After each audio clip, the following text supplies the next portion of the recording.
So today is the 1st of September, 2020, Tuesday class. We will, as usual, continue from where we stopped on the Heart Sutra, second edition. We are at lesson 40, page 198. We finished part 1 last Thursday, I think. So today we will continue from part 2, 2.1. The title of the topic is the 10 Dhamma Rhyme, which is quite interesting. Then after that, we will move on to the next section, 2.2, which is the law of Paticca Samuppada, or dependent origination. So that one is very useful. Then there's a part 3 on meditation. So we'll go through them. So we will have our usual half an hour of awareness-based meditation, so that you can develop the ability to stabilize your mind, to develop the sati, mindfulness within, then stabilize the sati to develop the meditation. So formal meditation is very useful in that sense. You are there to train your mind, to develop sati. And when sati is there, that silent nature within can meditate. So sati is very important. It's one of the spiritual faculties. In fact, most important spiritual faculty. Without sati, there is no clarity. There is no understanding. There is no way you can develop the heedful mind, the direct seeing, the awakening. So everything needs sati. And the stability of sati is very important. Otherwise, samadhi cannot arise. So the daily mindfulness also need to have that stability. That's why you must have a very stable daily mindfulness, so that you can be ever mindful even while living life, while going through life. So meditation involves mindfulness leading to heedfulness. Because according to the Buddha, Dhammapada verse 21, heedfulness is the path to the dead. The heedful never dies. Whereas heedlessness is the path to the dead. The heedless are as if dead. So this is a very powerful saying. If you are not heedful while living life or in the midst of life, you don't stand a chance. You become heedless. And the heedless are as if dead. That's the reason why this awareness-based meditation is very important.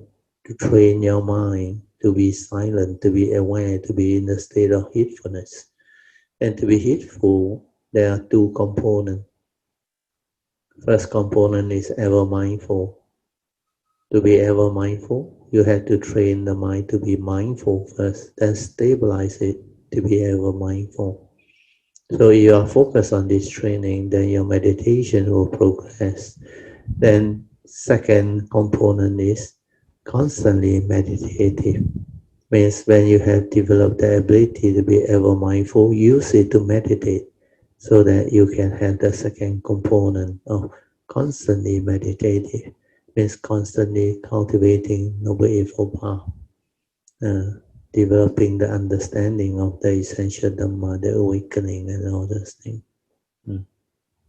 Okay, I will off the light, then you can train yourself to develop the stability of mindfulness, then use it to stabilize it, then stabilize it to be ever mindful, to develop the meditation.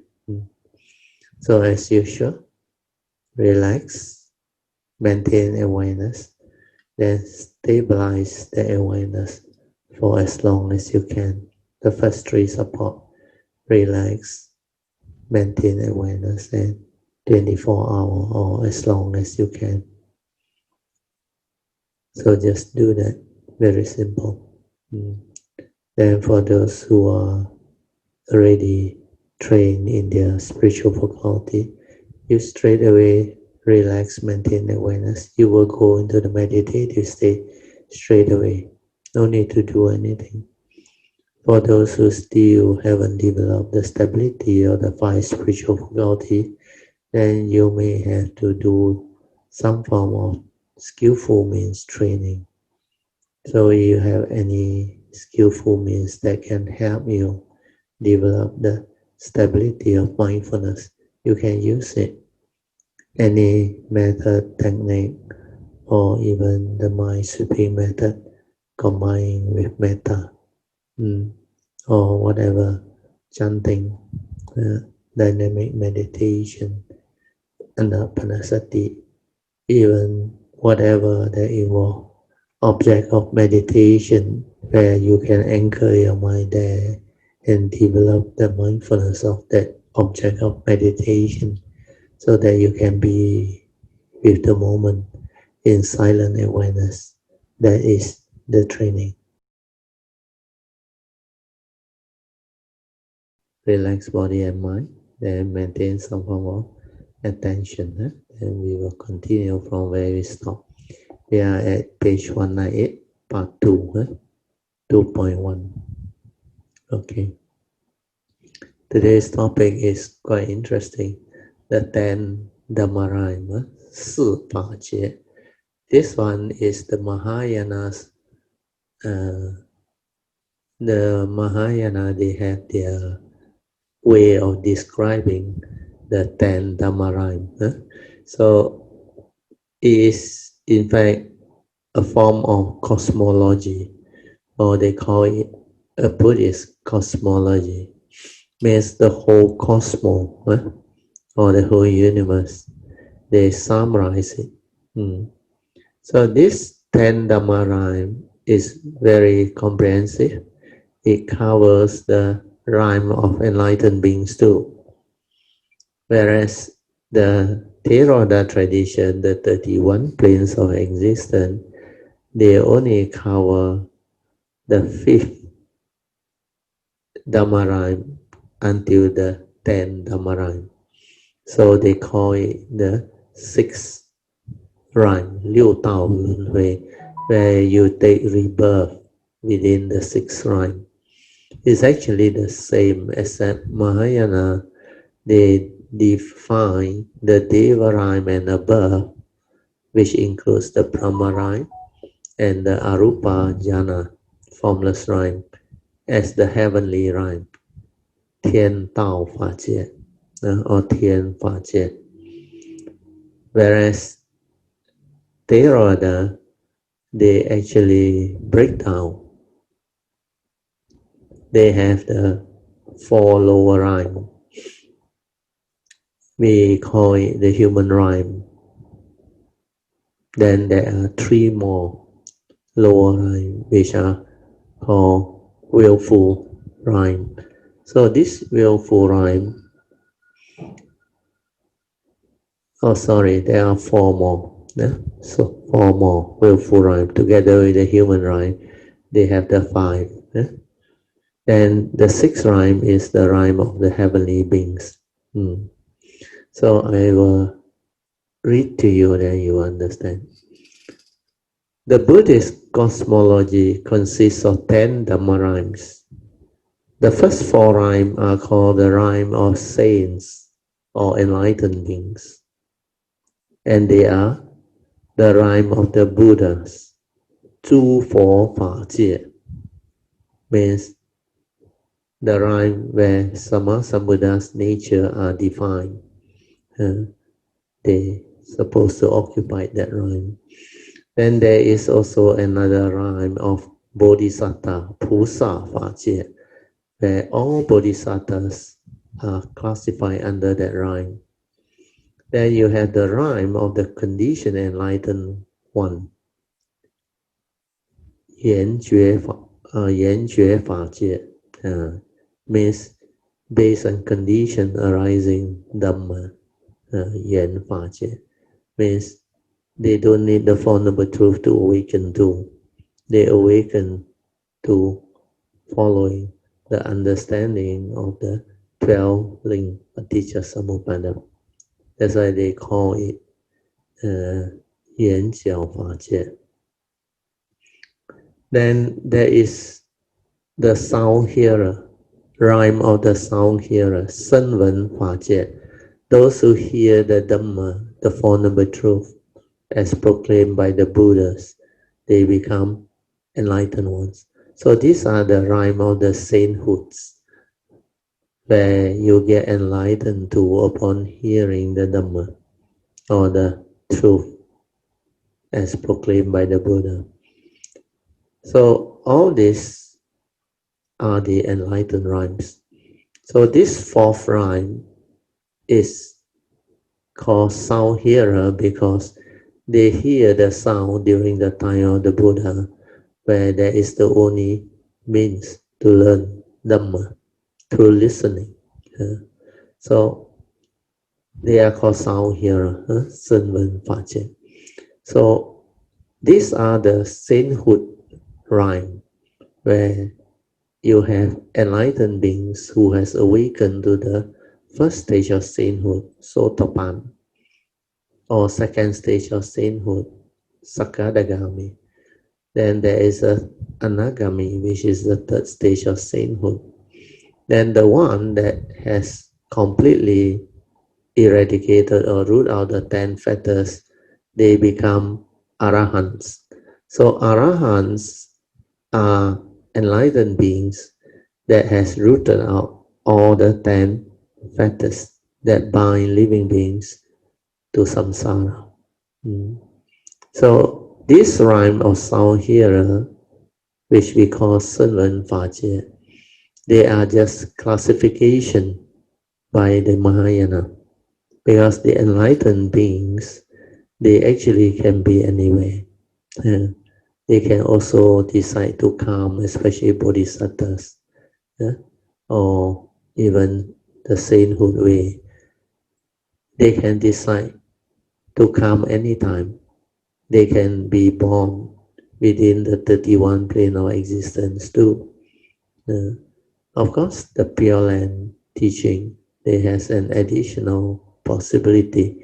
They can take birth in the Pure Land, where they cultivate differently.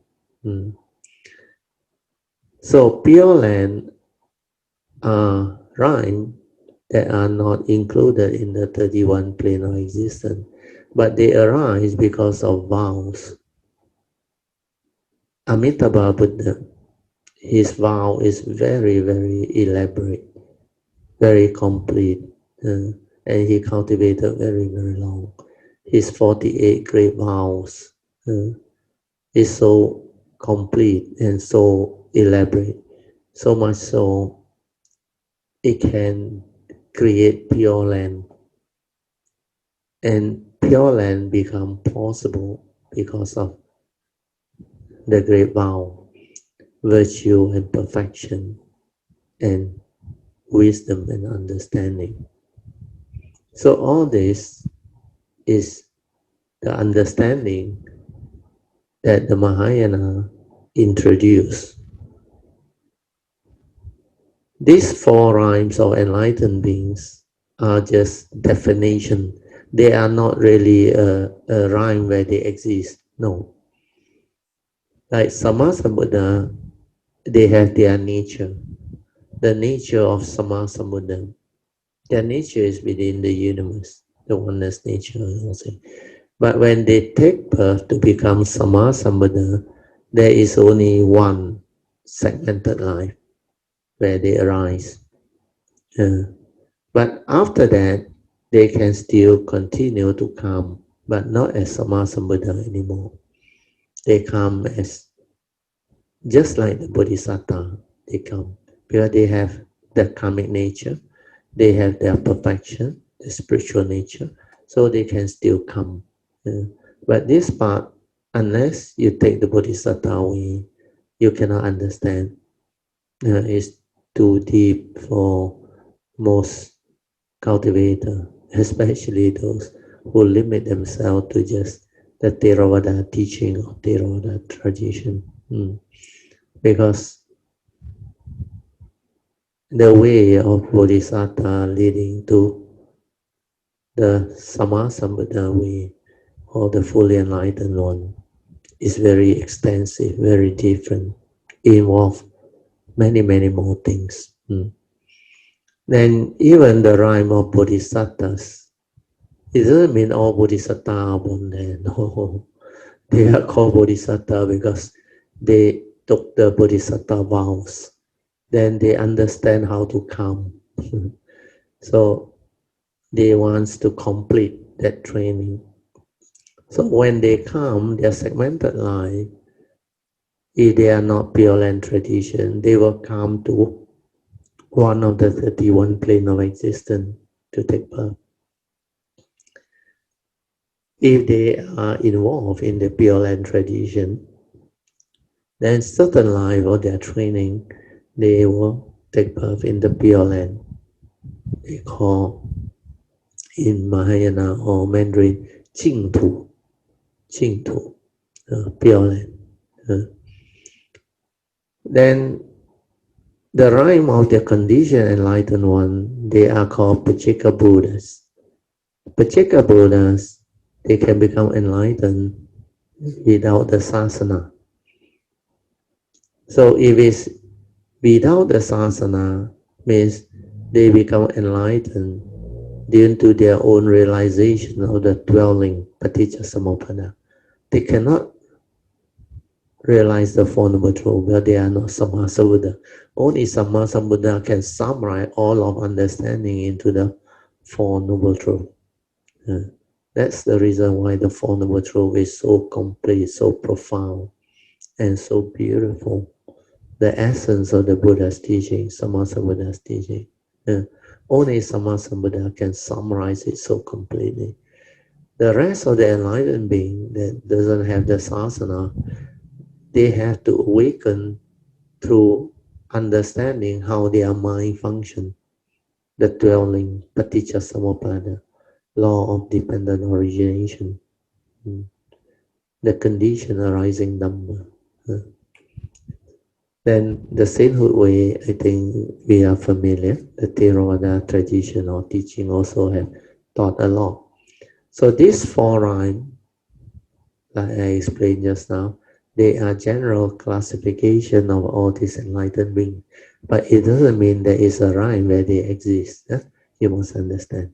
And they can also come to the 31 plane of existence, especially bodhisattvas, or even the Aryas. Before they become Aryas, they are normally born into the human rhyme, except for Anagami. And Anagami, their last life, they will be born in the pure abode, where Anagami take birth. Then after that, they don't return to the sensual world.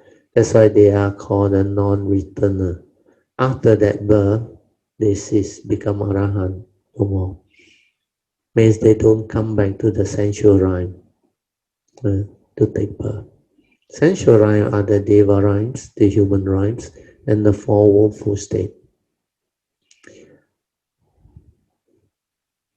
So, not coming back to the sensual rhyme are the Anagami and the Arahant, no more rebirth, no more birth and death. Whereas Anagami, their last birth in the pure abode, which is not the sensual rhyme, which is one of the higher Brahma rhyme. Then after that, this is. But if you are just a Sotapan or an Sakadagami or Sotapan. Sakadagami means second stage of sainthood. Sotapan means first stage of sainthood. The Sakadagami, they call it the once returner. Means you got one more birth to come back to the sensual rhyme. You can take birth in the Deva rhyme or the human rhyme. Most of the cases Deva rhyme or human rhyme. Because once you are a Sotapan and above, you don't fall under the four willful state. You will not take birth within the four willful rhyme. So it's either the human rhyme or the Deva rhyme, which include the Brahma rhyme. But for second stage of sainthood, the ones returner, they will come back to the sensual rhyme, where the Brahma rhyme is a form rhyme, so they won't take birth there. They either take birth as a human being or a Deva. Whereas the Sotapan, they got more flexibility. They have 7 lives maximum after that to come back to the sensual rhyme. Within 7 lives, that is the longest. They will surely become Arahant. That is guaranteed. So as a Sotapan, for those who wants to come back more, have more segmented life to come back, like King Saka, he choose to become a Sotapan and stay there because he can have his timing 7 times to be born again before he perfect himself to become Arahant. So this is a general understanding of the 10 Dhamma rhyme. Then the other 6 rhymes are the rhymes of living beings, subject to birth and death. So the first 4 up there, the rhyme of the Buddhas, Bodhisattvas, conditioned enlightened one, and the sound hearer, they are enlightened beings rhyme. And the other 6 rhymes are the rhyme of living beings, not enlightened, subject to birth and death. But like I explained just now, sometimes they can also come and be born in the 31 plane of existence, but they are actually bodhisattvas or saint and all those things. So it doesn't mean that within the 31 plane of existence they are all non-enlightened beings. No. Maybe the moment when they are born, before they connect and realize the Dhamma, they are unenlightened, yes. But they have their karmic nature, their spiritual nature. They have their special understanding. So when they take birth within the 31 plane of existence, they are also different. Yeah. So this part need to be understood. I read again. The other 6 rhymes are the rhyme of living beings subject to birth and death, and they are equivalent to the 31 planes of existence within the Theravada tradition. Their classification are as follows. The rhyme of the heavenly beings, or in Mandarin they call 天人法界. So 天 means heaven. So they amalgamate the 6 Deva rhyme, the 16 Brahma rhyme, and the 4 formless rhyme. So up there, total 26 rhyme.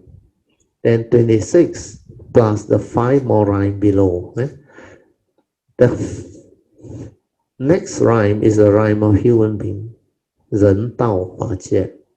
So the rhyme of the human being is actually after the Deva rhyme. So they call it the 5th rhyme. Devas are the 6th Dhamma rhyme. So human beings are the 5th Dhamma rhyme, 人道法界. Then below the living being, you have the rhyme, Dhamma rhyme of the demons. So these demon rhyme are called Asura, Asuro 法界.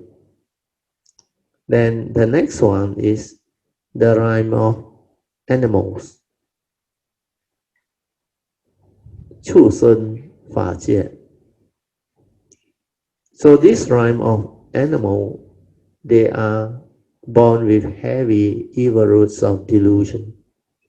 Whereas the demon rhyme, they are born with heavy roots of anger or hatred or envy and jealousy. That's why they become demons. They easily get angry. They are very violent. So this demon rhyme, they are very near to the human rhyme and also the deva rhyme. That's why sometimes they fight. Then the next one are really suffering rhyme. The rhyme of hungry ghost, 饿鬼法界. Then below the beta or hungry ghost rhyme is what they call the rhymes of hell, 地狱法界.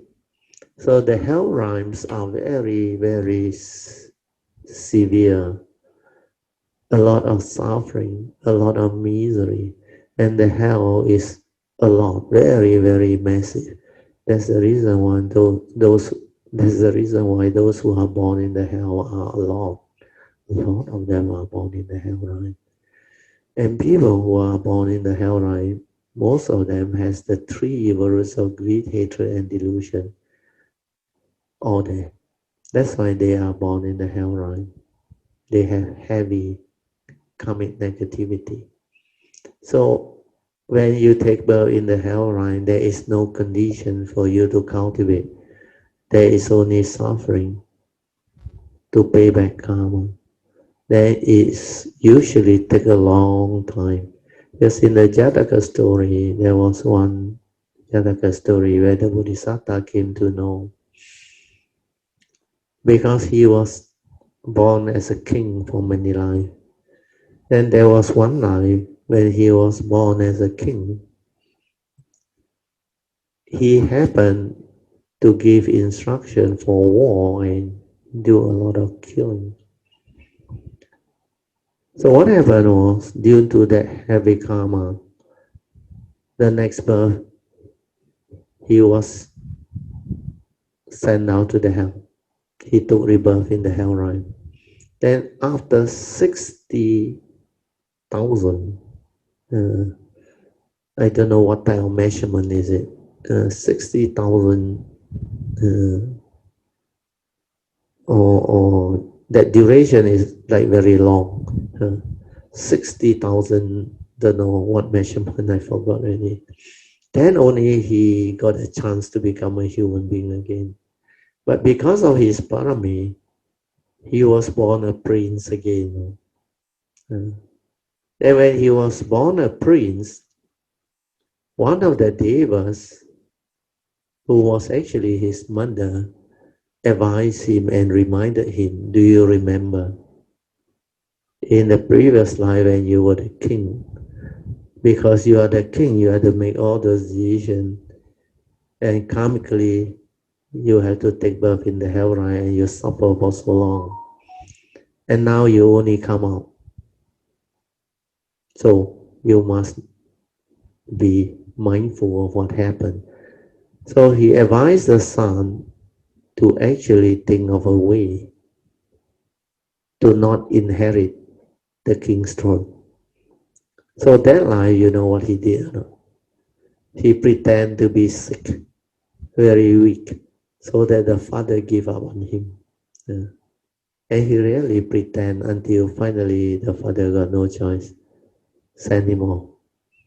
Then he went off to the forest and he developed the meditation. Then after that he became the enlightened one. And then only the king came to know about it much, much later. And that story is very beautiful because it shows it to us.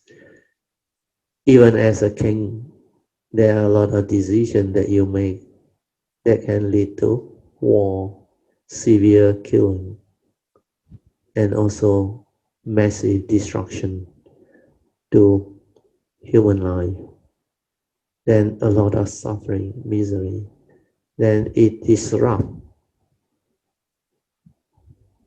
the life of common people, citizens, and all those things. So this type of karmic is very heavy, very heavy.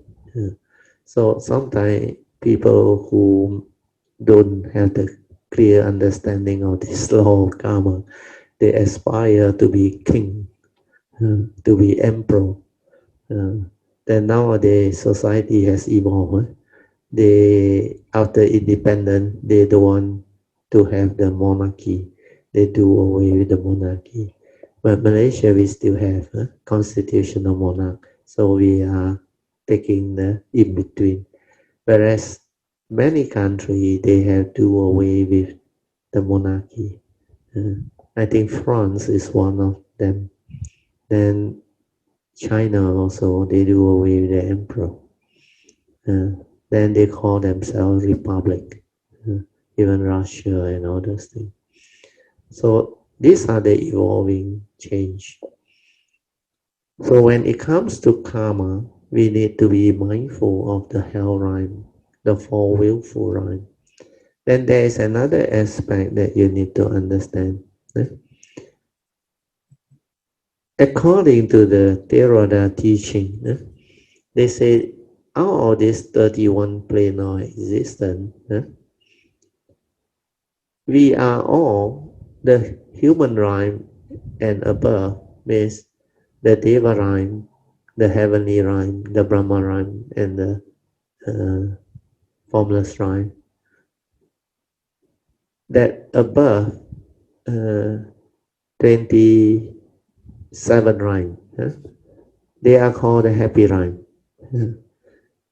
or they call it the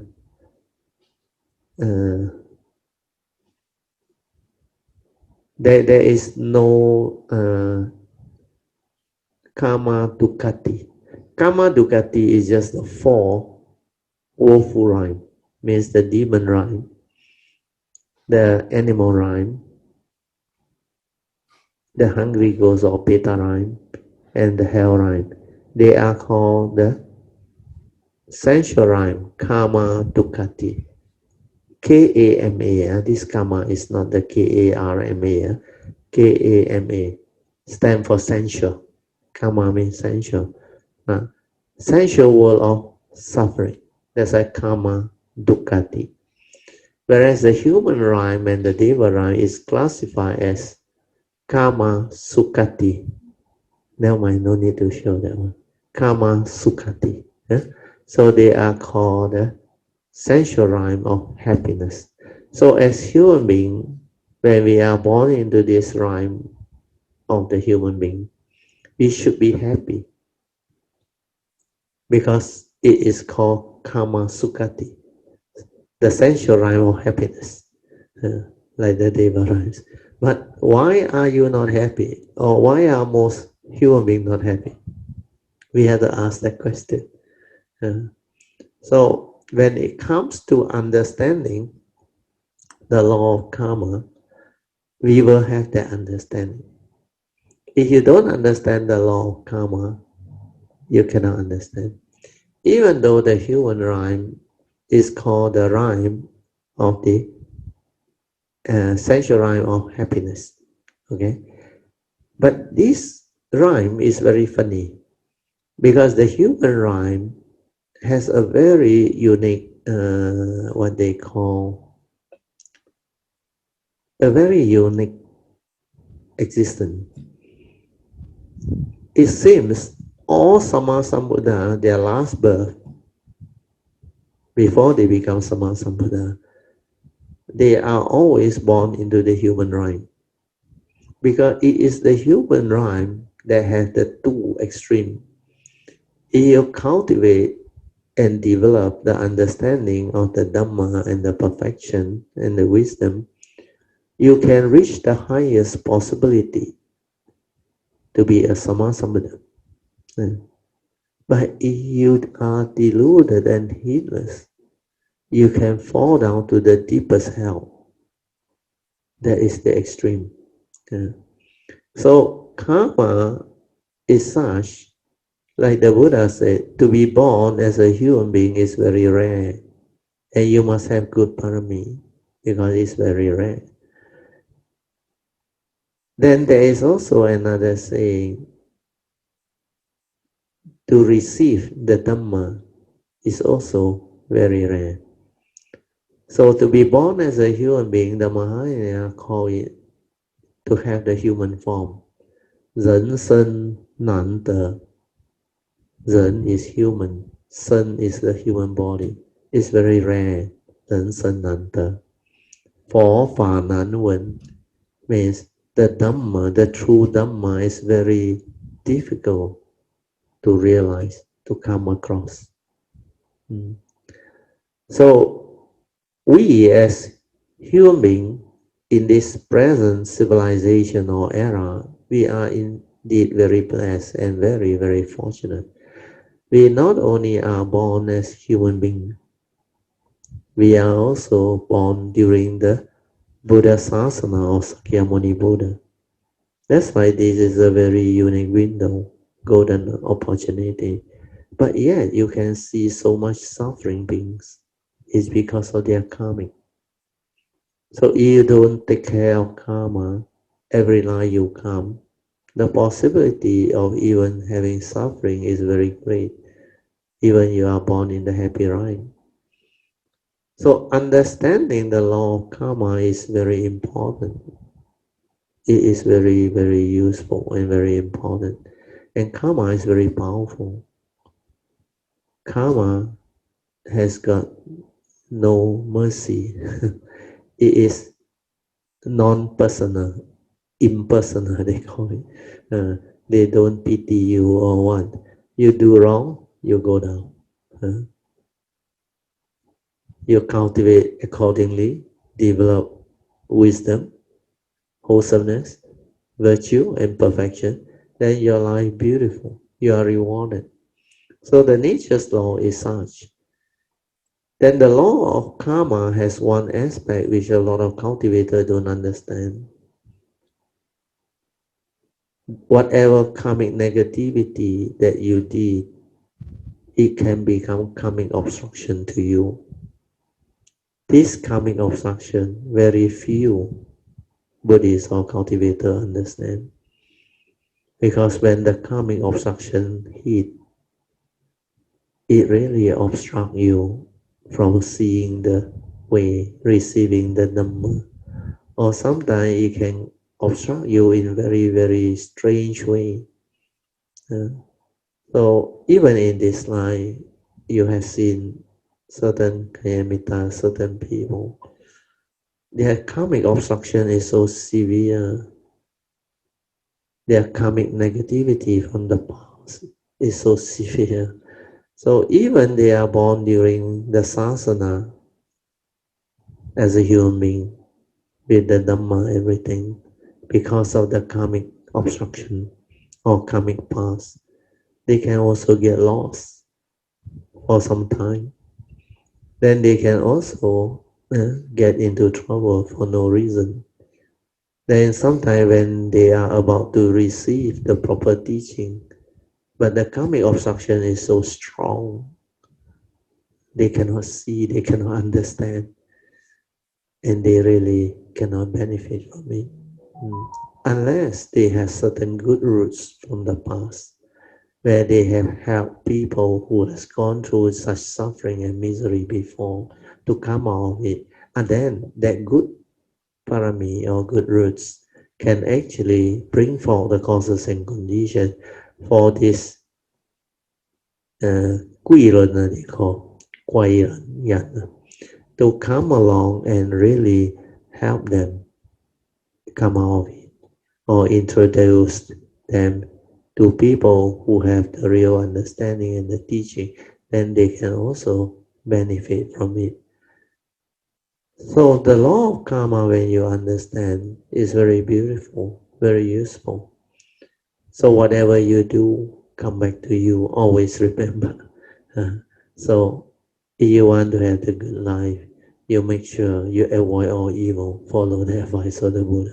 Otherwise, without you knowing, sometimes being gullible, wanting to be good, promoting certain type of uh, teaching or action or career or things that are not in accordance can get you into severe deep trouble too. That's why be mindful, be aware. Unless you are very sure, try to refrain from conditioning or teaching people to do certain things that may not turn out to be the actual effective one or good one.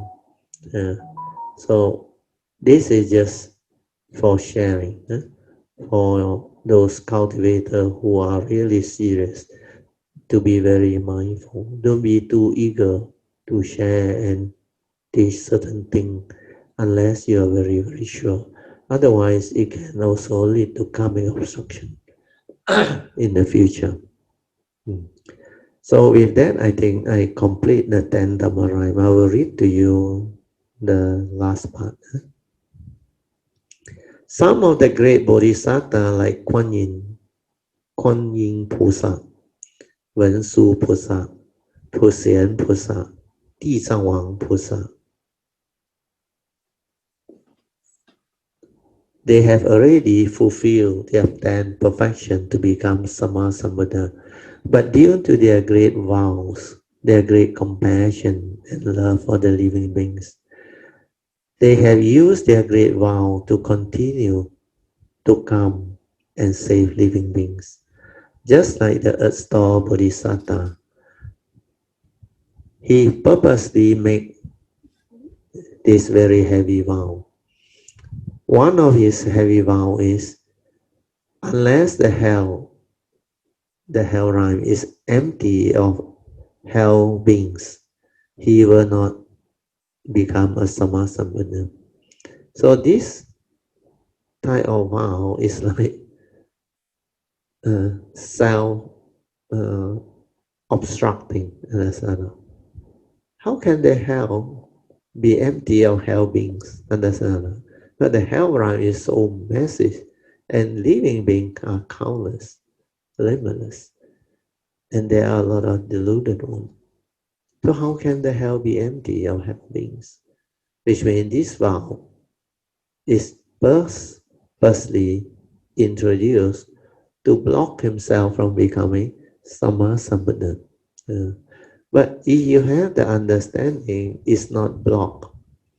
It's a vow that they want to maintain and keep so that they can continuously come and take birth to do the work that they want to do. That's why their duty or their vow, they take different form. Tisa Wang Pusa is very compassionate and very, very virtuous. And he has this great intention to help hell beings take rebirth and become better living beings. That's why he is all the time doing that work to actually help all the hell beings. And hell beings suffer a lot. So he share Mary, transfer Mary, and he did a lot of his 地藏经 type of chanting, which are very, very unique. So different bodhisattvas, when they come, they have different mission. Yeah, this is what their nature is. If they want to do that, they will come with that vows and that type of understanding. So for all the various great beings, like Kuan Yin Bodhisattva, she is foremost in compassion, love. He has great compassion, great love, and her wisdom is very high. That's why he come out with the famous Heart Sutra.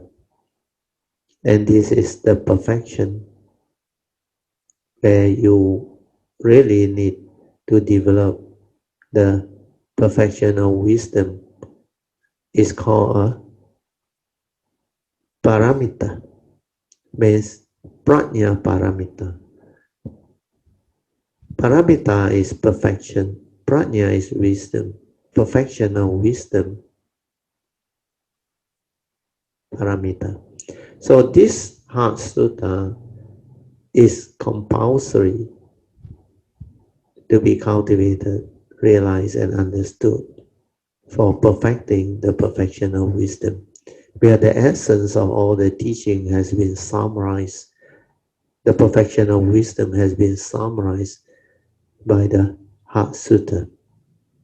Then the compassion part, Kuan Yin actually has the special manifestation, I think it's 84, where he did a lot of great compassionate things uh, during those manifestations. So all this name of the various manifestations, they put them into a sequence of chanting, then it become a mantra. That's how the great compassionate mantra, Ta Pi Tzu, come about. When you start to chant the name of all the 84 manifestation of Kuan Yin, then they become one collective, very powerful mantra. That's why the great compassionate mantra, Ta Pi Tzu, is very powerful.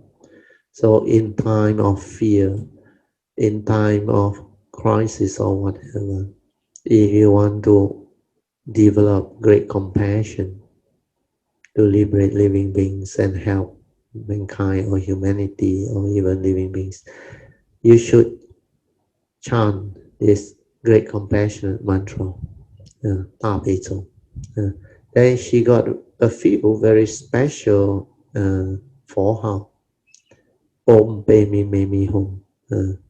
Then he also had this Namo Kuan Yin Pusa, Namo Da Zi Da Bei Kuan Yin Pusa. So these are all the various forehand that she has developed, the very powerful parami.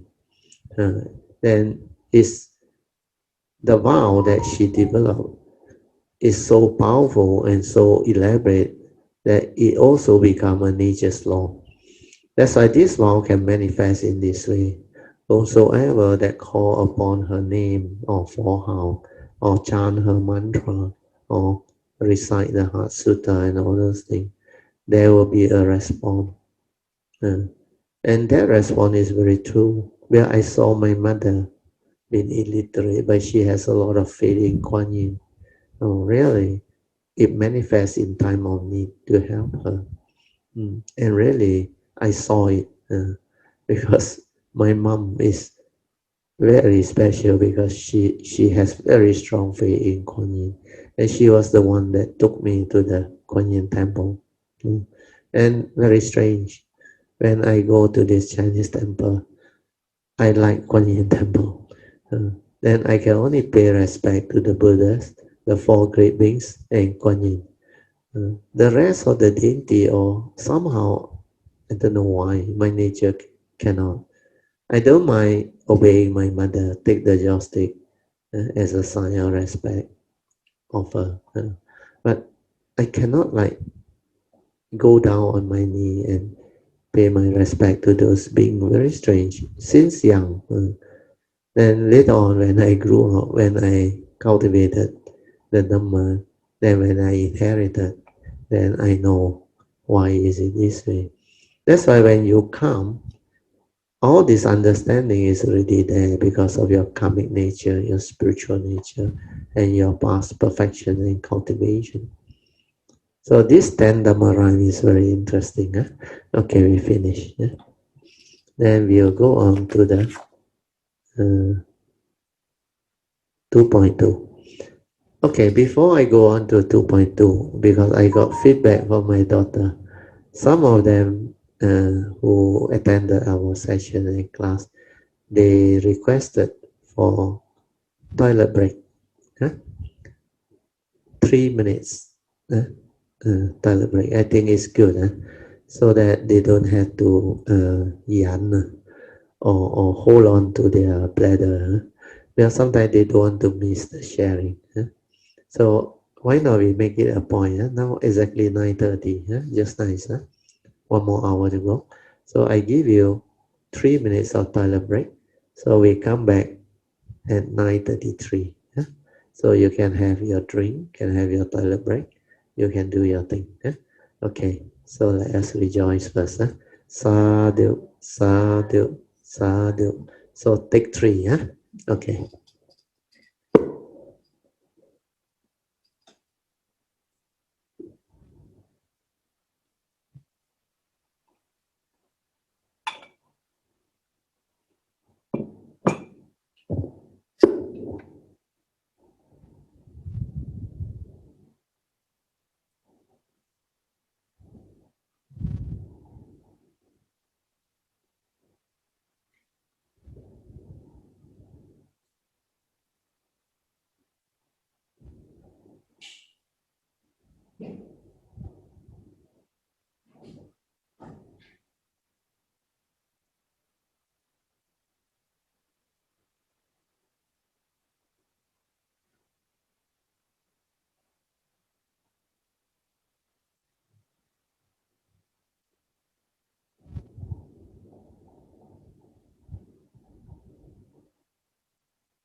One more minute, huh?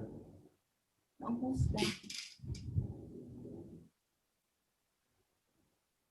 Oh, yeah. Okay. Okay. Okay, the 3 minutes is up, huh? So you can continue. Okay. Mm. So we will go to 2.2. 2.2, there's a chart. The law of dependent origination or Paticca Samuppada. So this chart is the teaching.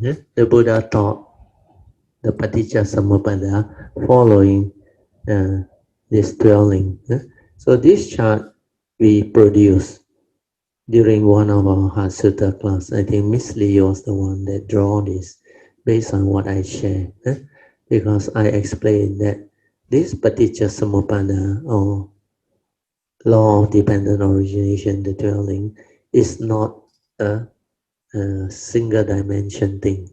It's multi-dimension. So this particular chart that she draw is very useful and very good. So I use it at the retreat. That's how we incorporated it into the notes, and it also come out as a print form in our Heart Sutta book.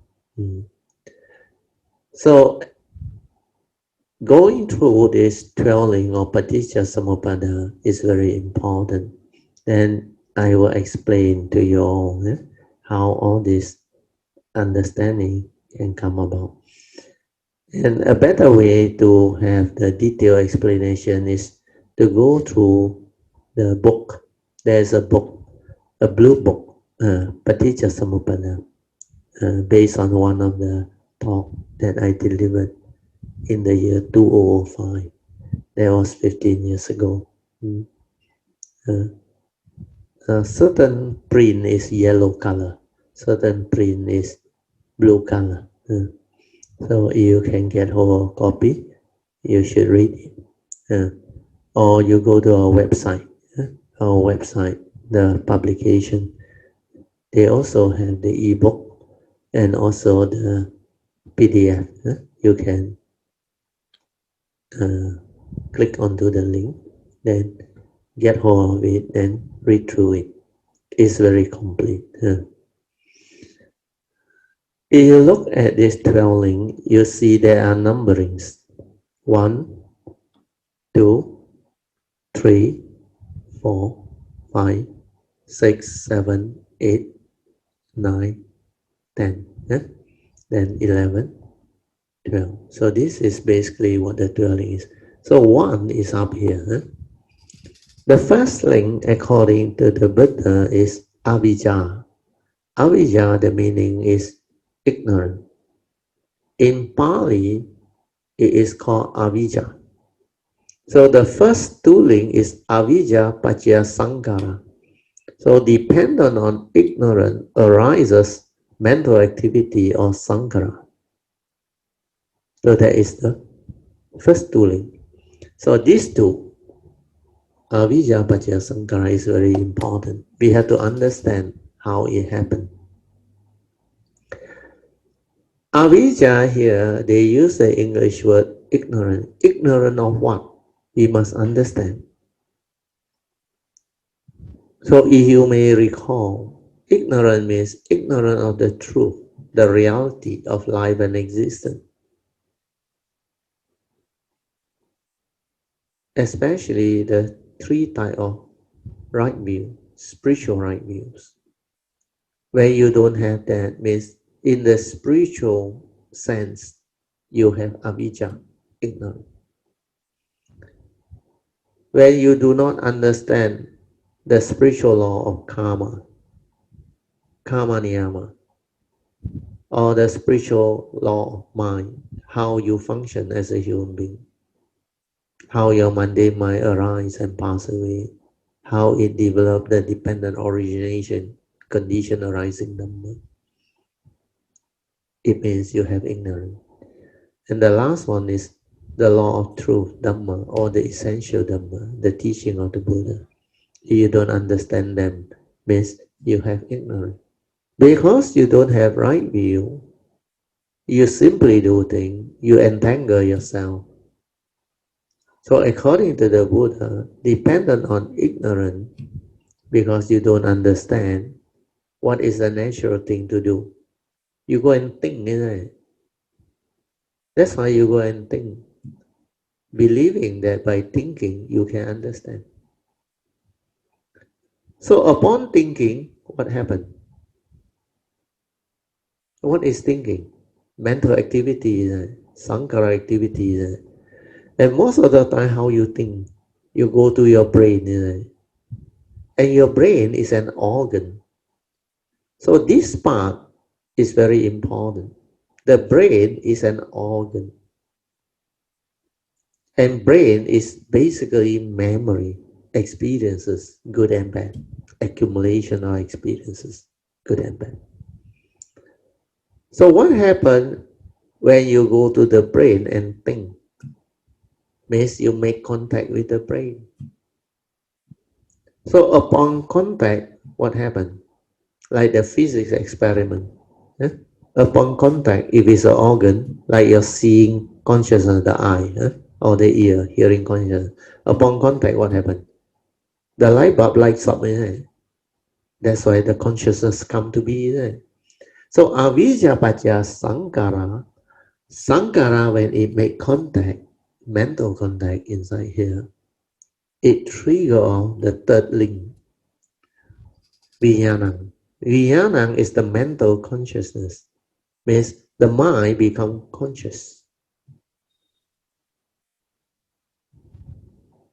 Conscious.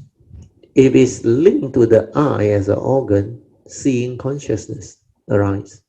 If it's to the ear, hearing consciousness arise. So these three link very fast, they happen. So avijja pacaya sankhara, sankhara pacaya vijnana. Vijnana is like the light bulb light up. So like the Buddha said, in the seeing, there is just the seeing consciousness. So when the brain make contact, it's just the mental consciousness that arises. That's why it's called vijnana, pure consciousness, without its content yet. This is the receptacle that receives the content of consciousness. Then after vijnana, what happens is, it will condition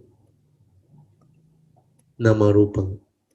So this namarupang is the second aspect of the five aggregate of form and mind, and we call it the thought.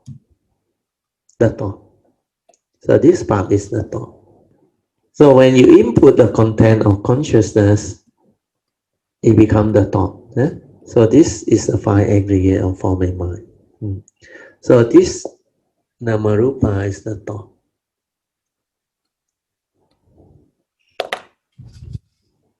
What happens is when you go to the brain, the memory,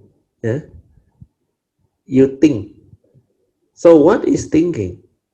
Thinking creates thought, isn't it? And what is thought? Thought is response to memory. Without memory, there is no thought. That's why when you are a newborn baby, when your memory has nothing, you got no thought. That's why baby are very cute, very naive. Just yeah, no words, no concept, nothing, no thought. So when you are conditioned through your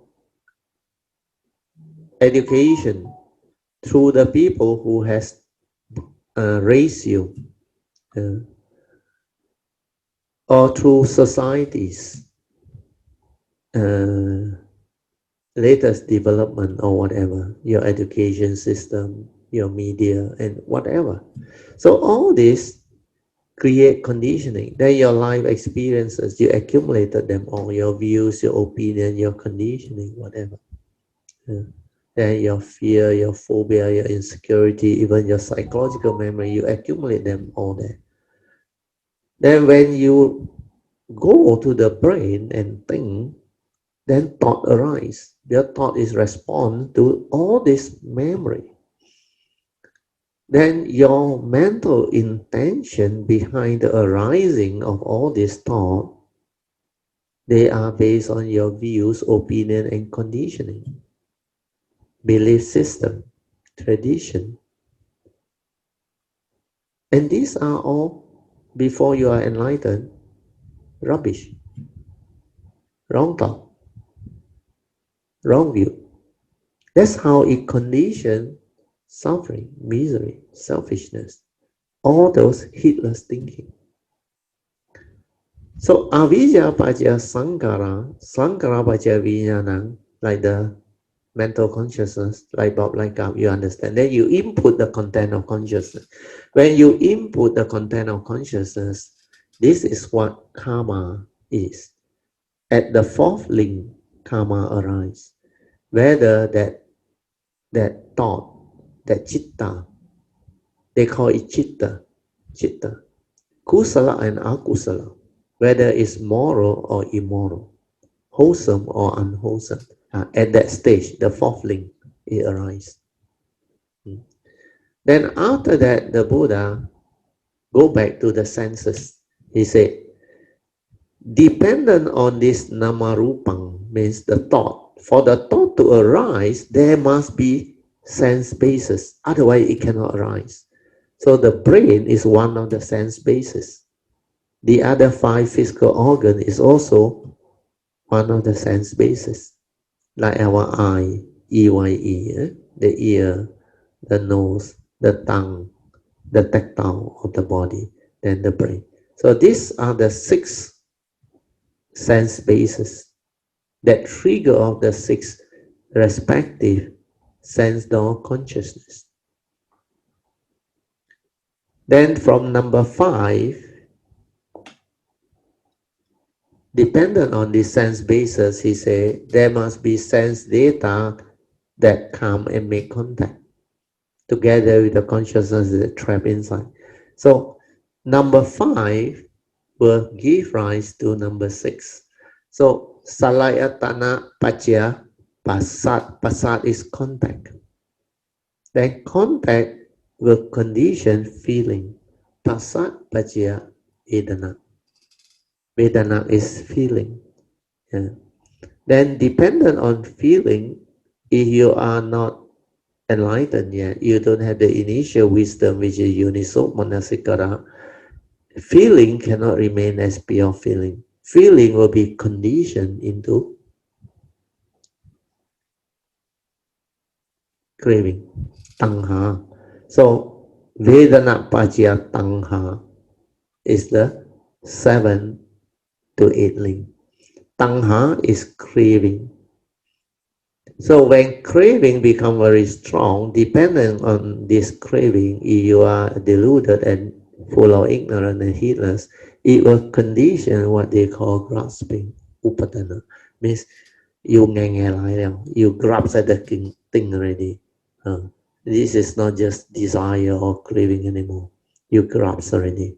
Then after that, it will condition becoming the Buddhas. Becoming means you become that evil thing. Like if it's lust, you become that lustful person. Uh, then after that, transgression, take birth means it condition the 11 link transgression. Jati is birth. You take birth and become that lustful thing. You can end up as a rapist or a violent person doing all those things. Then you got anger, it can harm and it can kill. And it can become very violent. So all this is the whole process of the dwelling. Then from jati, when you arise, when take birth, transgression happen, it arises the whole mass of suffering. That's why jara marana means it involves all of mass of suffering, include old age, sickness, and death, leading to sorrow, lamentation, grief, etc. Hence arise the whole mass of suffering. So this is how the 12 link actually function and work. But why did I call it multi-dimensional, not single-dimensional? It is because at the moment of contact, number 6, do you realize there's an arrow from number 1 come down? So contact not necessarily only at the sense basis alone. At the moment of uh, avijja, when you are deluded through ignorance, there is also contact, ignorant contact. Because at the moment of contact, there can also be avijja. So ignorant contact will condition straight away feeling and craving. It will not end up as pure feeling. If it's not ignorant contact, then it will not condition craving, like the enlightened being. That's why there is no such thing as gut and feeling. No, because they don't have avijja. So if they don't have avijja, upon contact, what happens? Feeling arise, yes, one of the 7 universal. But feeling will remain as pure feeling. So this from 1 to 7 is because most people are not enlightened yet. So 1 to 7, it will condition 8. Because with avijja, upon contact, ignorant contact, condition feeling, that condition craving, and the whole mass of suffering. That's why the whole chain move very fast. But if you are an enlightened being without avijja, without ignorant contact, there is no such movement. At the moment of sense experience upon contact, that consciousness vijnana arise. Number 3. So when the vijnana arise, like the light bulb light up, your views, opinion, and your conditioning, your fear, phobia, everything hasn't come in yet. Your views, your opinion, your whatever belief system, all these things hasn't come in to interfere yet. That's why the Buddha said in the seeing is only the seeing conscious, the pure seeing, before the content of consciousness come in. So that is the direct seeing. That is the pure seeing. So during that time, feeling can remain as pure feeling. Because when you input the content of consciousness, there is no avijja. No avijja means what? There is only wholesomeness, wisdom, understanding, no ignorance. That's why feeling can become pure feeling. It does not condition craving. That's how the mind liberates. The enlightened one, they no need to do anything, no need to come. Because in the first place, they are not deluded. There is no more ignorance. They cannot grasp, they cannot cling, they cannot hold. They understand all this clearly. Then the wisdom, yoniso manasikara, the initial wisdom and the wisdom part will prompt them immediately, spontaneously. Sankara nichang, sankara dukang. Uh, Then no one born, no one die, no one sick, no one old. Only mighty nature rolling by. People are just the way they are. The world is the world. Condition like that, things will be like that. So they can see things as they are. They can see truth, the reality, jnana dasana. And they just awaken and cease. Then they will not be deluded by the phenomenal world of consciousness, the phenomenal world of form. That's how they liberate and free their mind. So this dwelling, because of that, is multidimensional. Then sometimes it doesn't end. Sometimes avijja paja sangara sangara paja vijnana, then you input the content, then namarupang. Then sometimes the feeling has not been conditioned into craving, but another sense door activity take over. Uh, like somebody suddenly call you or trigger your hearing consciousness, then you stop that dwelling process. Then straight away you go to the hearing. Then you react again. Uh, so this dwelling need not necessarily go the full length, the whole process. Sometimes it can like uh, cut off at certain point. Then sometimes when you become very emotional and very like agitated already, there is some form of either understanding or knowledge. I don't call that understanding, but that is not wisdom, uh, because you recall to memory. Shouldn't get angry. This is bad. This can lead to bad thing and all those things. But you cannot stop it. Understand? So you can actually become less emotional. Then you can actually like slow down, or they call it suppress your emotion and all those things. Then from there you will not act. Sometimes they may even hold on to the knife or the weapon or the gun, but last minute they didn't shoot or cause any severe harm or damages. So sometimes because they couldn't control their emotion and their delusion, but that time they are actually heedless already. Uh, so all this dwelling movement, as you go through life, you are mindful, aware, you can experience them, you can see them, and you can understand them. And they are very important for cultivation. For you to free your mind, you need to understand this. Uh, but the other type of dwelling that the commentary and the book used to teach is over the 3 period of time. That one is not really useful. That one is not the real happening. But the reason why they have to come out with that type of 3 period of time teaching is because they don't have the mindfulness and the understanding to understand what I described just now. They can't. So the only way for them to come out with the teaching is to go through the 3 period of time. Then it become like very easy to explain, logical. Yeah.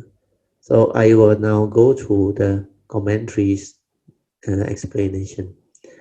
So according to the commentary, they also know this dwelling, the Pali words, but they cannot have the understanding to explain it because they don't have the mindfulness, the wisdom, and the understanding to see clearly all this link when it happens.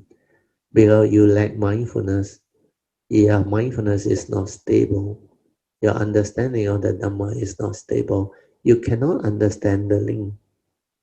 So what they do is they try to rationalize it through knowledge. Then they say, okay, avijja. So the easiest way, according to the commentary, is this one is when you die, when you're about to die. If you die with ignorance, avijja, what happened? It will condition rebirth consciousness.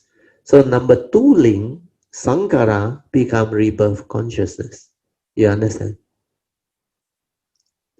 So this rebirth consciousness become number three. So avijja pajya sankhara. Sankhara being mental volition. Eh? Mental volition means your mental thinking, intention, everything. So at the moment of death, because of ignorance, your sankhara is always negative volition. Yeah. So dependent on ignorant condition mental volition, which is karmic volition. So karmic volition will condition rebirth consciousness, number three. Then easy for them to explain. Then rebirth consciousness will condition a form and mind, means the human being, the first aspect of the five aggregate of form and mind, namarupam. And then it becomes easy to explain. So number one is past life, ignorant. Then rebirth consciousness, second life. Okay. Yeah. Then after that, because of the human being or living being which is born, the first aspect of the five aggregate of form and mind, it will trigger number five. It will condition the sense basis. And because you have sense basis, there will be contact. And because of contact, feeling arise, then the whole link move. Yeah. Then after that, birth again, number 11. That's why that is your third life. You take birth again. So over the 3 period of time. But you ask yourself, if this paticca samuppada only happen once over 3 lifetime, you learn it for what? For knowledge. No use in it.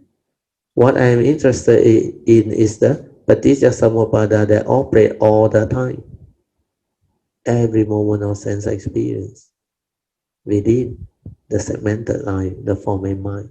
That is the real one. That is the useful one. So develop mindfulness, sensitivity of mindfulness, stability of mindfulness to see them clearly so that you can understand, so that you are not gullible, so that you don't simply follow commentaries uh, or description of the Paticca Samuppada as taught by most books that are based on commentary teaching. Because the commentary way over 3 lifetime is logical and easy to explain. So when you have such situation, that's why you cannot blame them for what happened to the teaching. But if you go by that teaching, you cannot awaken. You cannot understand reality. You cannot understand how you function as a human being. That's the reason why when I wanted to come out to share, initially I refrained from doing it. Well, I realized that 12 link is completely different from what is being taught by the books, by the commentaries, by the teaching. So this aspect of the understanding, you must develop your own, evolve your own. Then through your own understanding, you awaken. Then you will understand and you will find my sharing, my teaching very useful. Okay, so now I will go back to the text. I read through the text now, it will be very easy to understand. The first link is ignorant. Ignorant of what? Ignorant of the truth or reality of life and existence. That is the lack of right view in regards to the law of karma, four-noble truth, and the law of cause and effect of paticca samuppada, dependent origination. So the four-noble truth is the Dhamma niyama, whereas the paticca samuppada or dependent origination is the other right view. We call it chitta niyama. That law of karma is karma niyama. One major aspect of ignorance is sakaya ditti, self-delusion. Oh, I think this one breathing. Uh, I think only that one. The actual one don't have such. Got printing error. Yeah. I have to. Yeah, printing error. This one must make a note. Mm. Must inform Pamasuri and Pratim. Huh? Wow, nobody got it. Maybe last minute one. Sakaya ditti or self-delusion. I think, I know why. Bookmark not defined. There was a link. Yeah, no. This one, I think the command from the computer. So not pick up. Uh, because they cannot understand this word. No, it's not. There was a bookmark link to here. Oh, It is link it? to this chart Oh, link to okay. somewhere, and the Links link to was somewhere. broken. Oh, Then okay. this error come up. Oh, no wonder. Okay. Oh, yeah. So now we need to make a note, so that next time when we reprint, we correct it. Okay. So one major aspect of ignorance is sakaya ditti or self-delusion. This is the sole culprit that conditions our grasping and clinging and holding on to all the creation of the mind as real and trying to own things and possess them, to own them and possess them. Upon understanding clearly via meditation that there is no one, no I and no me or atta within these five aggregates of form and mind or ours, then there is no more wrong view or self-delusion to grasp, to cling onto the phenomenal world of consciousness created by mind. With this wisdom, the form and mind can be free of all suffering. Do you know how it can be done or not? Well, when you are mindful and aware, you realize everything that is happening in life is just dependent originating, condition arising, causal phenomenon.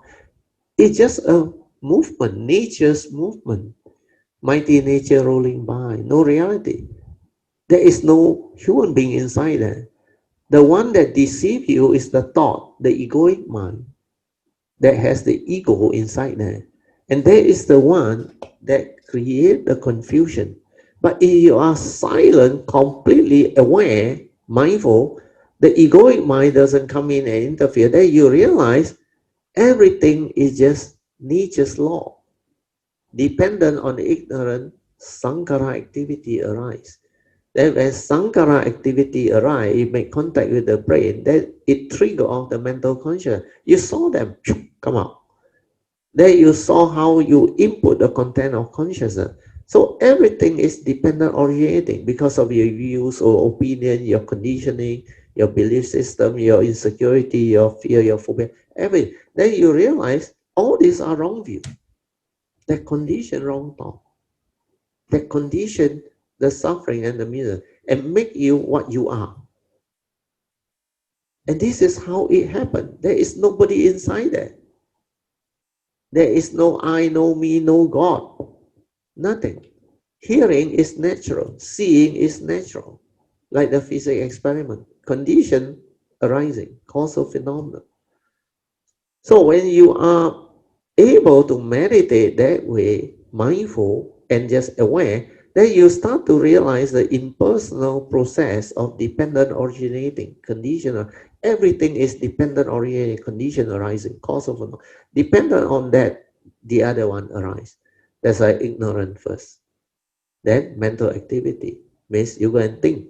Then you make contact. Then it trigger off mental consciousness. Then mental consciousness, you input the content, it become a thought. And because of that thought, dependent on that, for that to arise, there must be a form and mind with a sense basis. That's how the dwelling operate. Then you become different. He no you, he no me. Nothing inside there. So who fear? Who crave? Who desire? Who want? All these are due to your ignorance, sakayaditi, self-delusion, wrong thought. That's how meditation can liberate your mind and transform you. So this is the most important. Okay. We go back to the notes. I had to move on a bit faster. 10:06 already. Because of this ignorant or wrong view, living beings think a lot. And thinking arises because they don't understand what is going on in life. So one thing to know and one thing to understand life, the living being create more thinking or sankhara, hence becoming more heedless. As mind is also an organ of thought. So this thinking create contact to trigger of mental consciousness or vijnana. Then within this vijnana, there is the mental form that enters the mind via perception or sanya. Hence, the five mental aggregates of form and mind or namarupam arise. Please read the blue book, just now I mentioned, the Dhamma discussion transcript on the law of dependent orientation dated May 2008 based on a direct transcript from the recorded talk as given by me on 8 September 2005 for more detailed explanation of all these other links. So inside that book is very detailed. So up there, just now, just no, no, at the bottom of this, uh, just above page 200, this, uh, you say, there is this mental form that enters the mind via perception. So this sanya bring in the external form. But the problem is through your views, opinion, and conditioning and your memory, because you are so conditioned, you tend to perceive that form, then you arise the like and dislike, the views, the opinion, the conditioning, then you input the content. So the content of consciousness, when it goes into the pure mental consciousness, it becomes a thought, the second aspect of the five aggregate of form and mind. So that's how the aggregate of Vedana, Sanya, Sankara, and Vijnana go in. Then consciousness is the receptacle. So Sankara is where all the mental activity, the mental concoction, your views, your opinion, your conditioning, your belief system, your whatever, psychological memory, phobia, insecurity, sorrow, lamentation, everything is there. Then even your selfishness, your craving, your desire, your lust, your emotional negativity, they are all part of Sankara, your mind states. So this is how Paticca Samuppada can help you awaken, realize the truth, the understanding of who you are, what you are, and how you function as a human being. And why the Buddha said everything is just dependent, originating, condition arising. There is nobody inside there. Find out for yourself. He know you, he know me. Is there a self? Is there a being? Is there a person inside there? No. Feeling is just feeling. Who is the one that trigger of craving, desire, like and dislike? It is your wrong thought, your wrong view, your egoic mind that believe you exist. Then you believe the thought is you.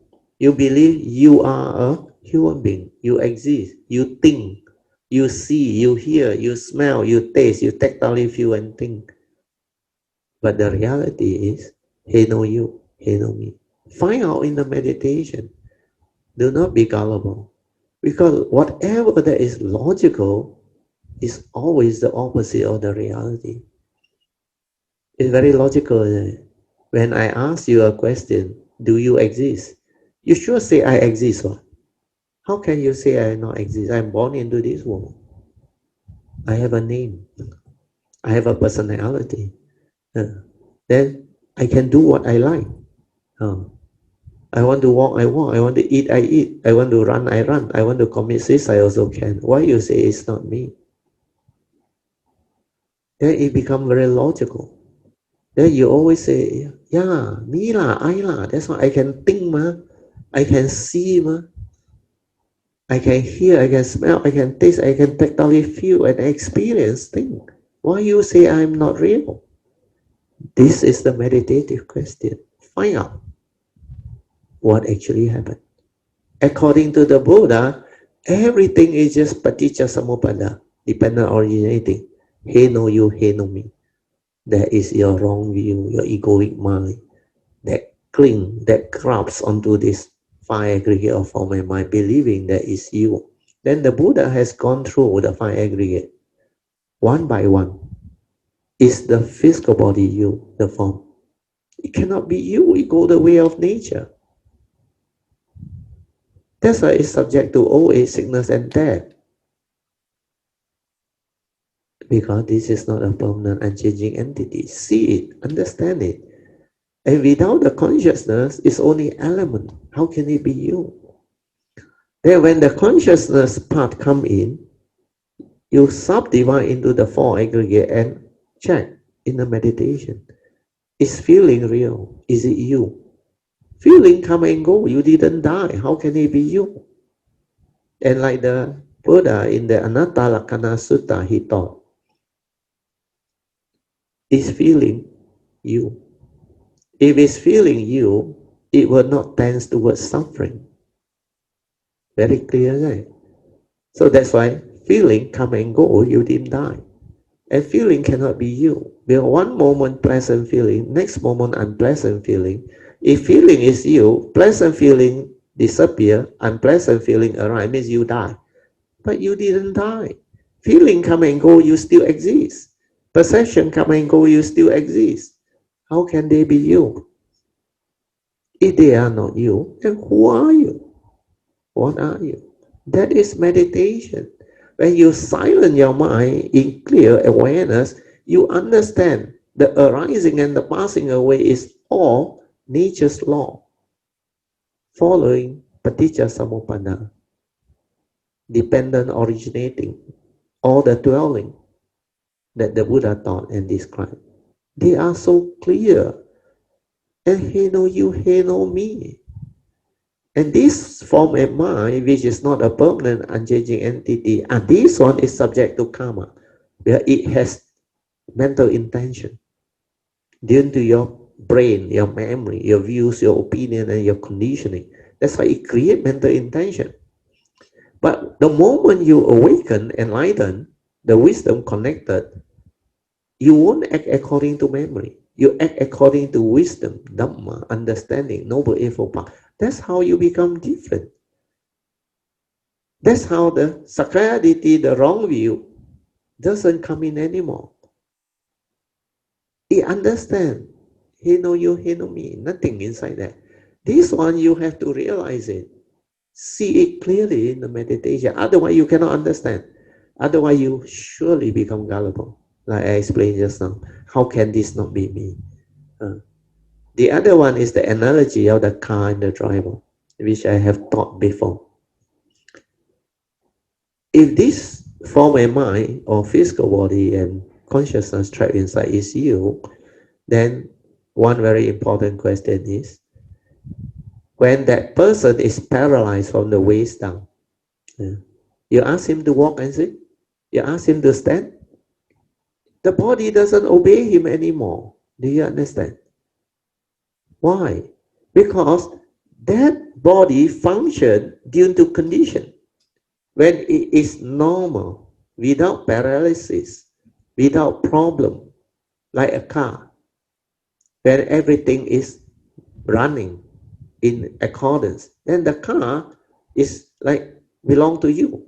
You want to drive, ram it up, go fast, brake, turn, maneuver, you can. You have control over the car, like you control this body. I want to walk, I walk. I understand, I stand. I want to eat, I eat. But when the petrol is no more there, or some parts very vital is not functioning, then what happens? You put in an F1 driver, also that car doesn't move. There are no more condition for it to move. Do you see that? Then likewise, when there is paralysis, you ask that guy to stand, he cannot stand. You ask him to walk, he cannot walk. Then you realize these are all conditions arising, dependent originating. When condition is there, functioning everything, like the car, then it performs the function. But when it's no more, the condition ceases to be, that function also ceases to be, then you realize you have no control. The car is the car. The driver is the driver. The human being is the human being. But the physical body is the physical body. The consciousness is the consciousness. The two combined together we come it animate. See this clearly. Any of the conditions cease to be, it ceases to be. This is what the teaching is all about. This is what Dhamma is all about. That's why it's very deep and very profound. Okay? Hopefully this one will develop the understanding. Yeah. Then all the other subsequent understanding will unfold when you are mindful, aware, and able to have the stability of daily mindfulness to see all this. Then you will straighten your view, like what happened to Puching and some of the Kayamita who understand. Then they are not gullible anymore. Then you start to like wake up. Then you realize, hey, no reality. He know you, he know me, for my mind and for my mind. Uh, then you straight away become transformed, different. You awaken. You are no longer gullible. You cannot grasp anymore, cannot hold anymore. No more meaning. Like my teacher say, Acharyandra, only mighty nature rolling by. He know you, he know me. Nothing. Empty. Everything just arise and pass away. Come and go, come and go. Not what you think. As real as it can be is only the moment. And how stable is the moment? Split second is dead and gone. Dead and gone. And if that is the only reality, then how real can life be? Can existence be? That's why everything is empty, not what you think. Dependent, originating, condition arising, causal phenomenon. See it clearly, understand all this, liberate your mind, then act with wisdom, no more from memory. Okay, then I think we stop there because it's 10:18 already. Huh? So we leave the part 3 to the next lesson. Okay, so at least today we cover the two topics very detailed, very deeply. Hopefully, Paticca Samuppada teaching with this sharing is clearer. I have shared this before, but I have never done everything into one session. Today one is the first time I did it in one session. Last time, even at the retreat, it's over a few sessions. Sometimes I share the car and the driver analogy. Then explain to you why this human being is not you, the condition arising cause of the. Then I will explain the Paticca Samuppada, the multi-dimensional all thing, over 1 or 2 sessions. But I never integrate everything together under one session. So today is the first time. So maybe it will help those who have already developed the mindfulness, the understanding, that it become very clear to you. But today, when I integrate all the understanding that you need to know and understand, that you have done the cultivation, all this will become very clear to you. Okay. Hello, Brother Teo. I am Yes. Kayamitas in Poching. Audio. Yes. Actually, I have a question about today's topic. Good. Okay. Yeah, it's about this 7 month 15 tomorrow. Okay. So it's Hungry Ghost Festival. prayers. They call it the Ulambana prayers. Okay. Ulambana. So my understanding is this. So as a filial person, it is encouraged that you make so-called alambana prayers at the temple for your departed loved ones. So, for example, if your loved one pass away, so you do this lambana prayers, just like Mongalana.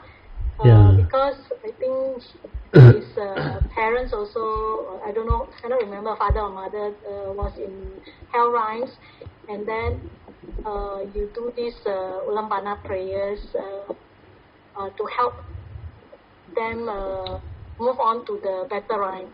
Yeah, that one is according to the Theravada tradition. Because when it happened to this Moggallana, even though he has psychic, he realized when he went to the hell realm, he can't help. Because karmic is too powerful. Even the psychic cannot. The food through psychic, when offered to the parent, the moment they hold it, the karmic take over. Everything become molten hot iron. They can't drink. They cannot take. They can't make use of it. So that one is different. That one is because according to the Theravada Sutra, there is a sharing on that part which Sakyamuni Buddha mentioned, that when he saw this Moggallana doing all these things, he told Moggallana, this one doesn't help. Then I was not sure whether it was from the Mahayana tradition or Theravada tradition. I think it's more towards the Mahayana tradition. So he was told to make offering to all the Buddhas of the 3 period of time and all those things, then transfer merit and share merit. Then the Mahayana one also have one story about Kuan Yin trying to save the father in one of the life that also were trapped in the hell realm. Then Kuan Yin, being so compassionate, went down, also can't do anything. But somehow, through the offerings, the parami, everything, the father happened to take rebirth as a cow, means come out from hell realm to the animal realm because of filial piety and all those things, because of what the parent has done for her when they give birth to her as a bodhisattva. So what happened was, because of that tradition, that story, people who have faith in Kuan Yin, believe in Kuan Yin, they try not to eat beef, understand? So that's how the tradition come about. But the understanding is, you must understand, that story was long time ago, understand? You think you have a chance to eat the beef that the father take birth. There is no possibility at all. But whatever it is, the understanding of this July month, Chigui Pua, or they call it the Ghost Festival, this one is a Chinese tradition. It's not a Buddhist practice or a Buddhist teaching. No. I remember Chief Reverend, the late Chief Reverend Kesri Damananda, he used to share with us during the early days at the Friday night talk at Brickfield, or when he delivers certain talk at certain temple or certain way place, where people ask him this type of question. Then he laughed. He always said, "You all Chinese very special. Huh? Your hell rhyme is very kind, isn't it? 1 month in a year, the July month, the hell is willing to open up the gate for all the hell beings, or like put to jail, all the prisoner or the criminal that they put in the jail. If every year 1 month you let them come out, do you think they will return or not?" So that joke actually was very significant, because this is a tradition, this is belief, there is no such thing. That's why it put fear into people, and people go and add in a lot of things on the month of July. That type of evil force, very strong. So don't go out late night. So all this become a tradition, a belief. Then it introduces unnecessary fear and phobia into the mind of the people who believe in that tradition. If you don't have the Dhamma, you can really be affected. Then a lot of the thing they say is like very logical. They say don't stay near wall. This spirit like to stick to the wall. Then they tell you a lot of very funny story. The most important thing as a Buddhist you must always remember is take care of karma. Karma is 100% of your life. You are born of your karma, heir to your karma, conditioned and supported by your karma. You are what you are because of your karma. And according to the Buddha, nothing protects except your virtue, your understanding, your wisdom. That's why take care of karma, develop virtue, avoid all evil, purify your mind, develop wisdom. If you do that, your life will be good. You don't have to fear all this. All this is tradition, belief system. The only thing that you may like add to it is like just now, Pocheng, you mentioned about filial piety. Yes, filial piety, that one can come in. So as a Chinese, if you have that tradition, if let's say somebody in your family is not a Buddhist or don't have much Buddhist understanding, you have to be sensitive too. Where the parent belongs to all the brothers and sisters and the son. Then if the parent or the spouse are still around, let them make the decision or get consensus to your brothers and sisters, where some of them may be Christian or whatever. Then resolve it through understanding amicably, so that there is no argument and unnecessary misunderstanding. So filial piety is very important. It's not about fighting for the body to do that type of Buddhist ceremony or Christian ceremony or what. Filial piety comes from your heart. When you have filial piety, it means you have love and gratitude towards your parent. That's why you are called a filial son or a filial daughter. Then you do your part. You can radiate love, radiate metta. Then you can express your gratitude. Then you can evoke power of merits. Then you can make offering in their name. Whatever. No need to fight over the body. Through your understanding, you can do a lot of things for them. And for me, the more important one is when they are alive, care for them, love them, be with them, share your life with them. And they are very simple. As parents, they only want to see their sibling actually have a good life.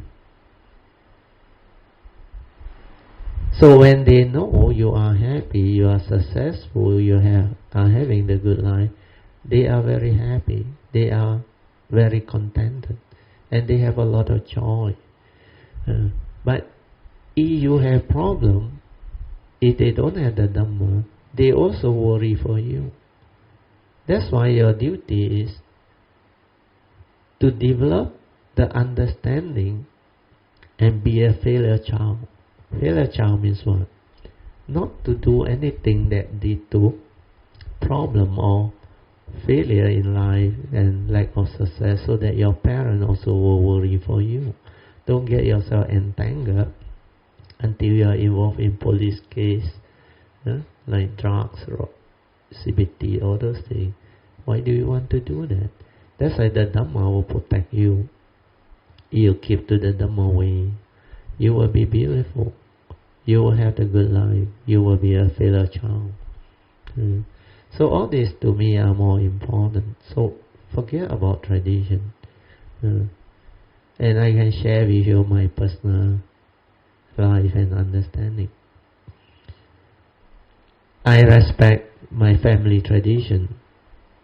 My parents, my mother, my father, but they are simple people.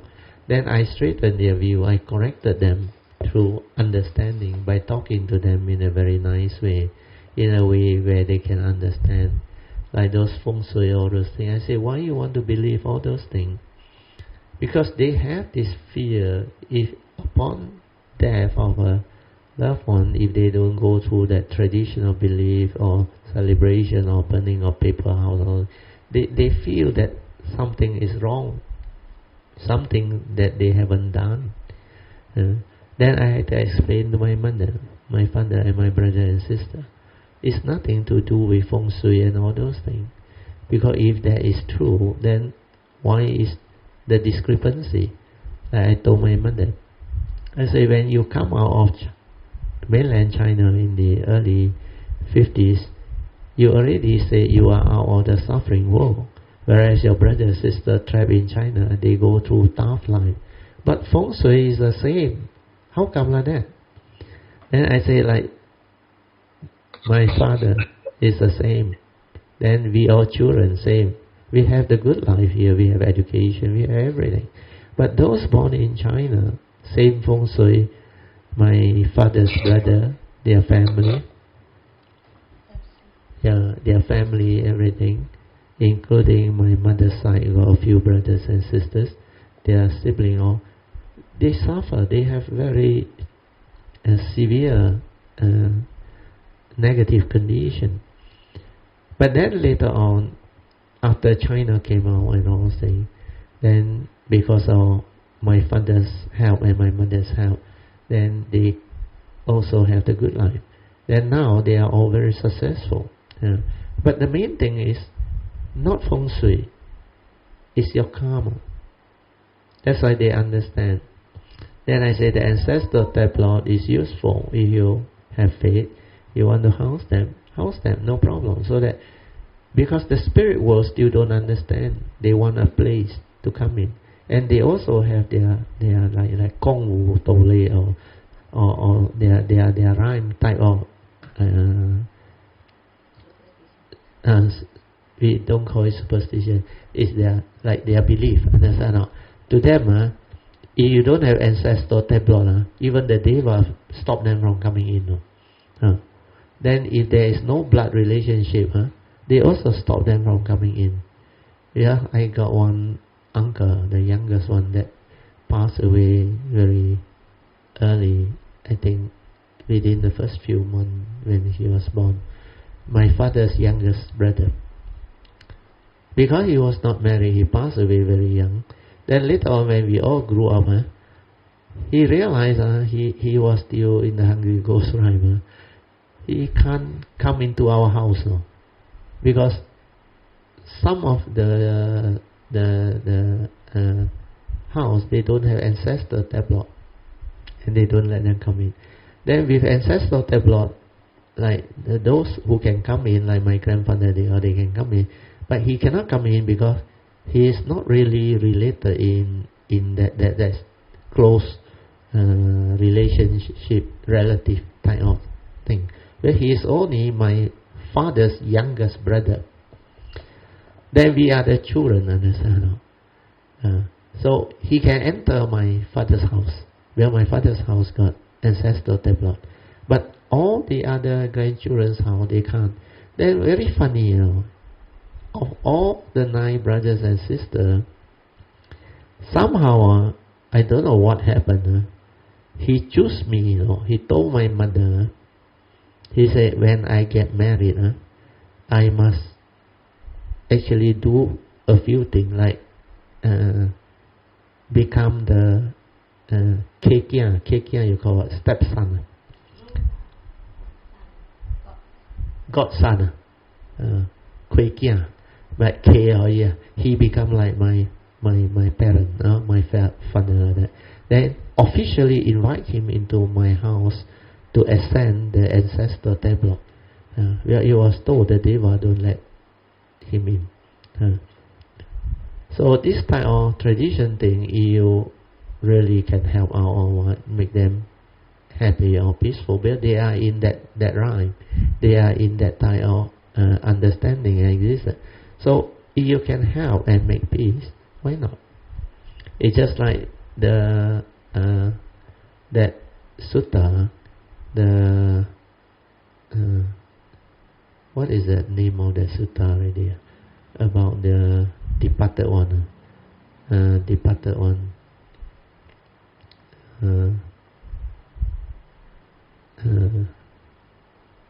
How many Sutra now? The departed one. Last time I used to share one. Where is that chanting book? No, not that one. The other small one, the Chief Reverend. Inside my green bag. You bring the green bag. What is the name of that Sutra? Last time I used to share. Okay.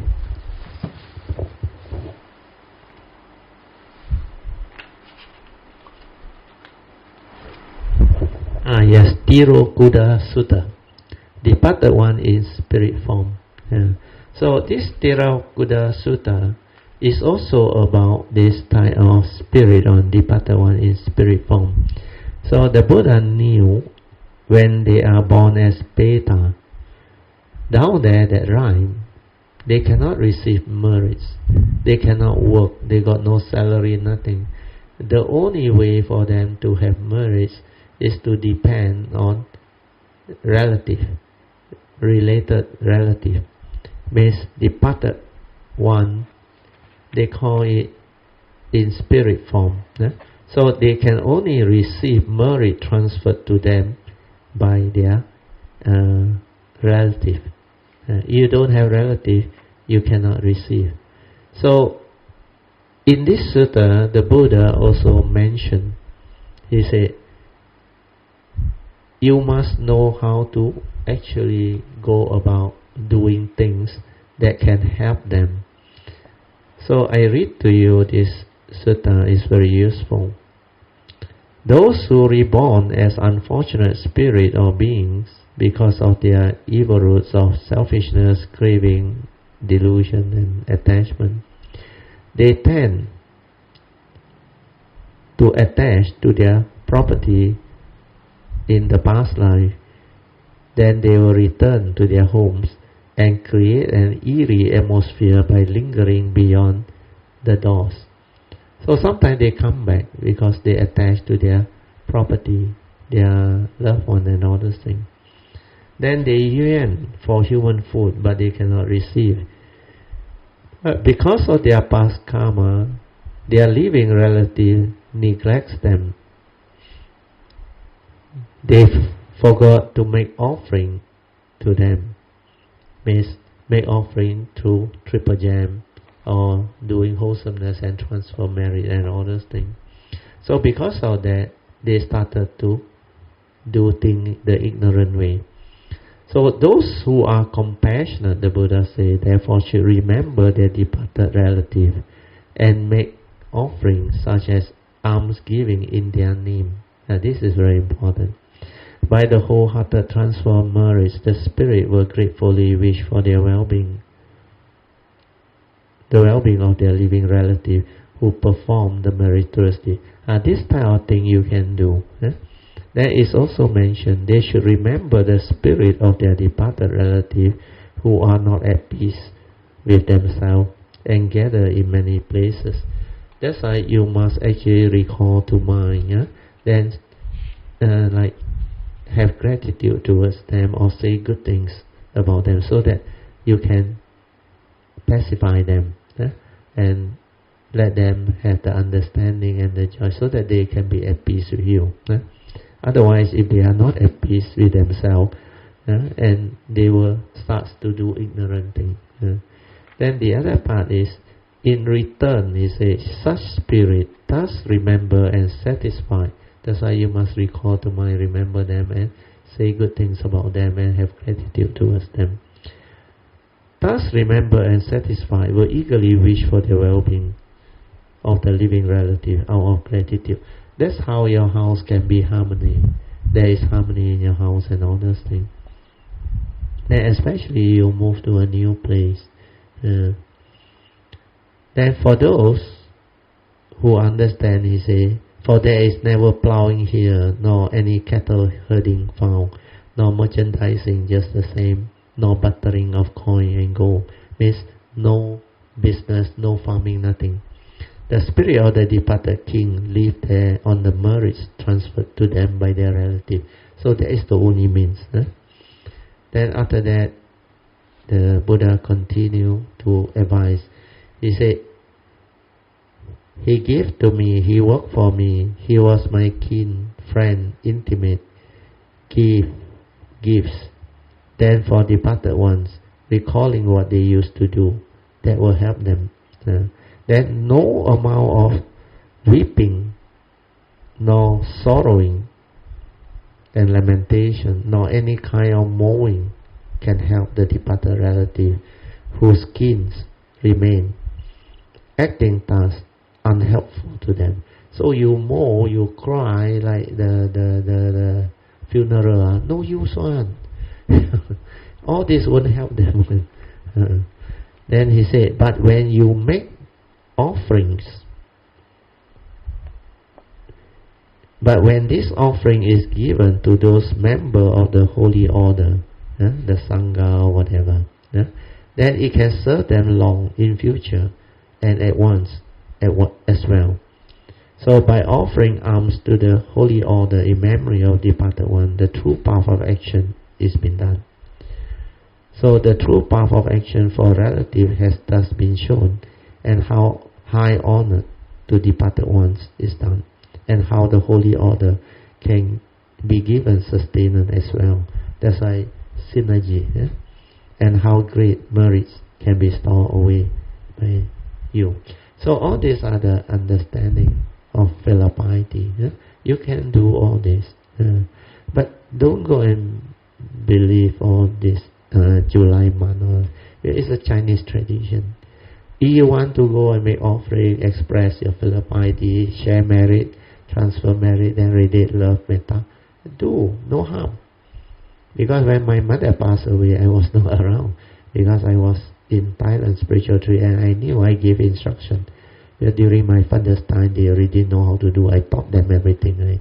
Then after that, every Cheng Meng or one, or even July month, I never go back and do all those things. But from my house, I radiate metta, love, filial piety, everything.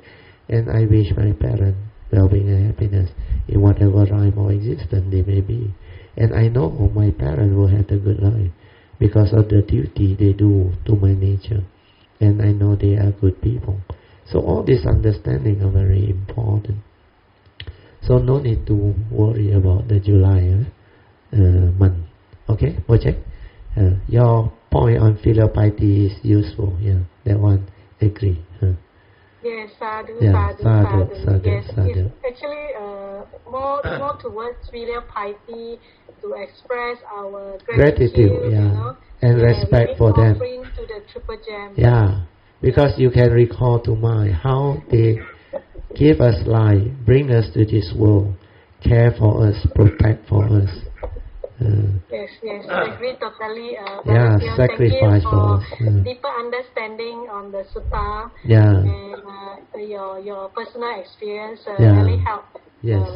Because from the perspective of respecting, our relatives or siblings yeah, or departed parents, relatives. Yeah. we do it for peace and harmony and Yeah. understanding. Yes. Thank you very much. No problem. Appreciate Sadhu. very much. Yeah, sadhu. Sadhu. Okay, we better end. Very late already. 10:50. So, good night.